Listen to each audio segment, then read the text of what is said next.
What I've never understood about this great giant of a man called Museveni, a victor in 100 battles, a titan of strategy, when he came into power, he abandoned siasa, what I would call ideology, as a foundation of his support, and retreated to the use of money almost, and either bribery and repression, and retreated from persuasion. So, if persuasion constituted 70% of his struggle in the bush, then bribery 10% and coercion 20%.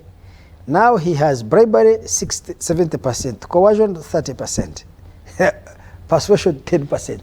I would need to understand what are the structural incentives that drove him to that. Maybe this neoliberal ideology that it is money that should be the foundation of everybody's pursuit. Everybody in Uganda is fighting to get money. So, Anita Mong is a reflection of the kind of politics, first of all, NRM has promoted, but most especially the kind of politics that democracy will tend to foster in a backward country, a poor country, let me put it this way. Now let me give you another example. Why I'm very critical of democracy, the way it is designed in Uganda, and I will give you circumstances in which we need to reform our democratic system if it serves us better. The longest serving democracy in a poor context in the world is a country called India. It is the largest democracy, and it's only a poor country with a low per capita income that has sustained democracy over a period of 80 years. Next year they make it 80 years of democracy. The Carnegie Endowment did a study, it's titled When Ukraine Pays. Please search it on Amazon, buy it, When Ukraine Pays. And they were looking at the 2014 elections in India. And this is what they found. India has a parliament of 630 members, 1.4 billion people. So it should tell you, Uganda with 50 billion, we have a parliament of 500. The other guys with 1.4 billion, they have a parliament of 630. So India has a parliament of 630. There were 2,000 candidates for those 630 seats. 2,000 candidates. Of those 2,000 candidates, 700 had criminal charges on them. 700. 168 of the MPs who won, which is 1/3 of the entire parliament, had criminal charges on them. 33 won an election from jail. They were in jail. Let me make it brief for you. The Carnegie Endowment concluded from their study, they found that in every election, the share of criminals in parliament grows by 2%. Every election. And a person with criminal charges on them has a 3 times higher chance of winning than an honest Norbert Mao. So the more you consolidate democratic competition and contestation, the more you will, in a poor context, you are likely to increase criminality. Now, what was their conclusion? They said, you see, if you look at the Nordic countries or European countries, they first developed institutions of capitalism, transformed from being agrarian societies into modern industrial countries. The per capita income increased, the level of education increased.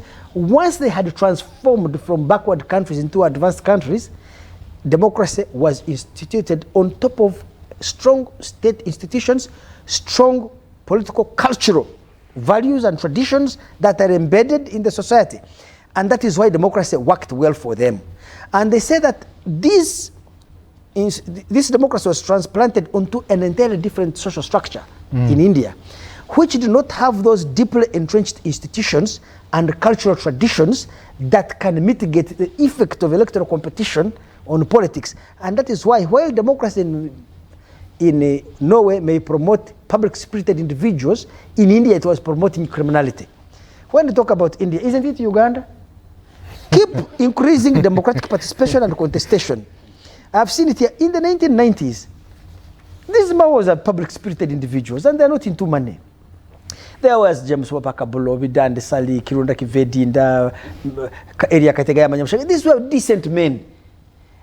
But as the political contestation has increased, the desire to raise money and win has increased. Conmen, sharks, robbers, crooks have every day they increase their share in the parliament. As they increase their share, the kind of speaker you get who is effective is one who employs the money.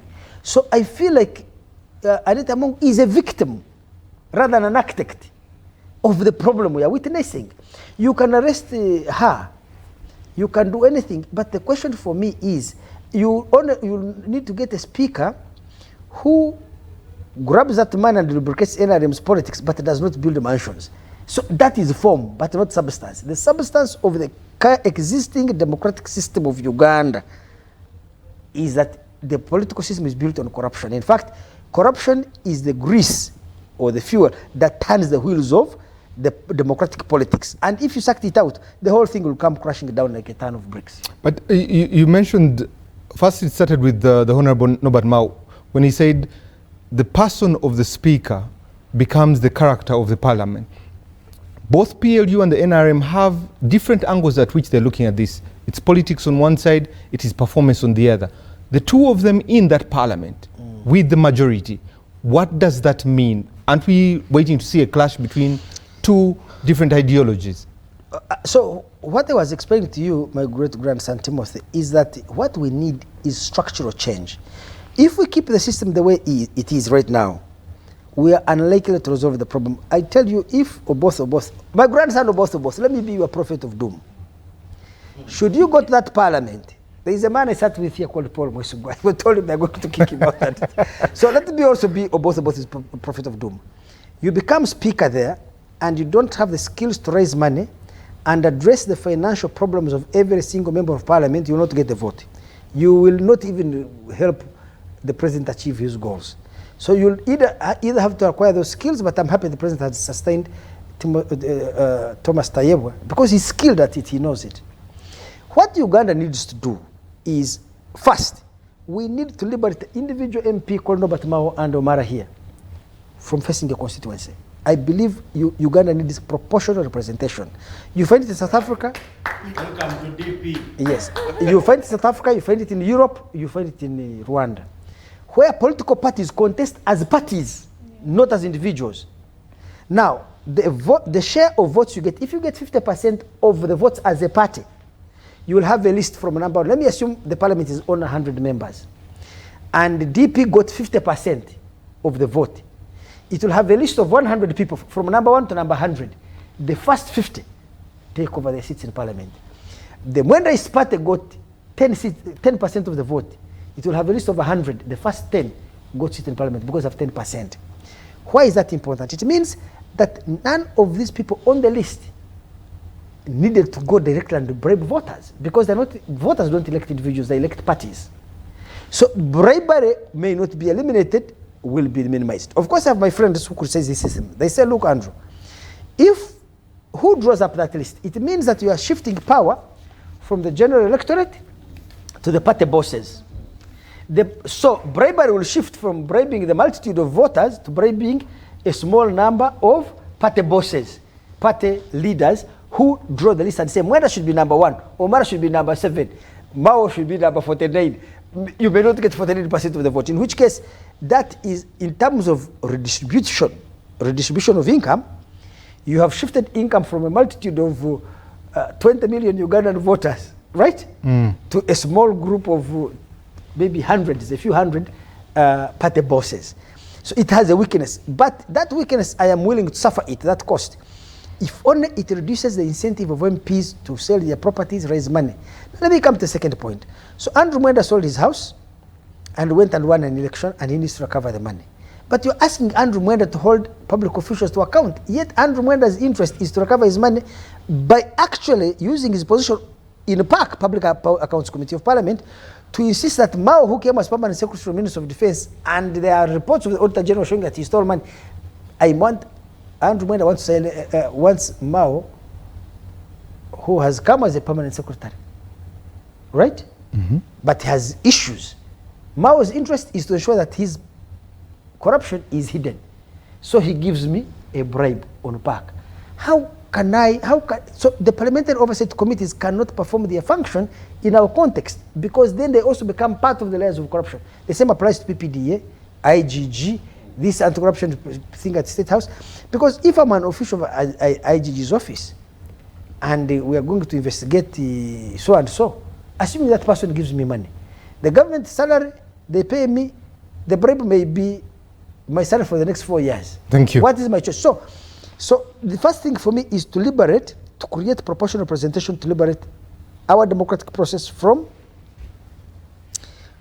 individual constituencies, so that No individual is under pressure to pay bills and of constituents. The final thing I wanted to comment about this proportional representation. DP will be incentivized to get the best of its best, actually, to be on the list. NRM would get the best of the best. Right now, riffraffs are the ones winning. So now put yourself in President Museveni's shoes. Now I have to sympathize with the president. It is these conmen, crooks and whatever who win huge majorities and deliver the vote. So if you are president and appointing the cabinet, who would you pick? Some honest man out there with no political constituency? What does he bring on the table? Or guys who have actually won an election?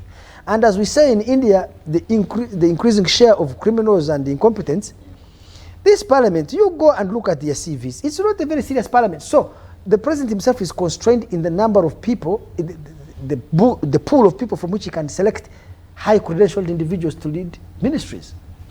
And that is a challenge Uganda is facing, that ultimately, for us to have honest people, people of integrity and competent people, to be ministers, we need them. We need to end this constituency voting and go to proportional representation. Thank you. That's my final thing, my grandson. I'm sorry I have taken... Honorable Mara,